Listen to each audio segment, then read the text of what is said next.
So, my last poem was called Laugh. And it just strikes me how this one is a complete opposite because this one is called Cry. Yeah. Wow. Okay, so I just told everybody, don't cry, it'll be all okay, don't let it get to you. But there's one thing that I really feel deeply about. That's what this poem's about. So, cry. I want you to cry. I want you to ache as you hear my words. I want you to feel what I say. I want you to cry. Because she did. Every time she heard, "Tum to khate pite khandan ke ho," or "You would be beautiful if you lost some weight."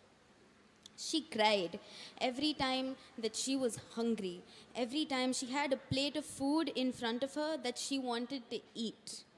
She cried. It strangled her slowly inside as she choked down food made with love for her because she loved it and they loved her.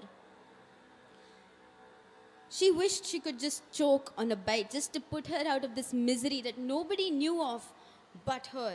She cried as she saw her reflection in the tiny pool of water that nobody could drown in, but she wished that she could. She stood like an outsider watching this person at her own mercy, bent over and on her knees and lost and scared and watching all the love come right back into the world as she watched it swirl and drain away. Cry for her.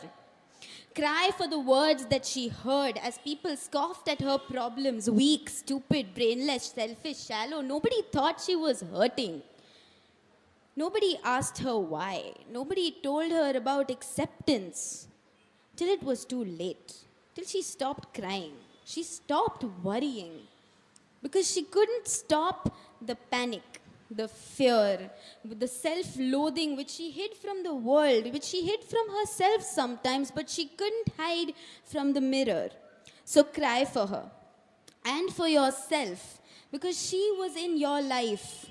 She had her problems just like you have yours. She needed help just like you tend to do. But you're on a pedestal. You have no time for weakness, no understanding of the whys and the hows. You see it as black and white, although you live in a sea of grey. Cry. Because you couldn't help. Cry, and maybe if you're lucky, your tears will be penance enough to bring you help should you ever happen to need it.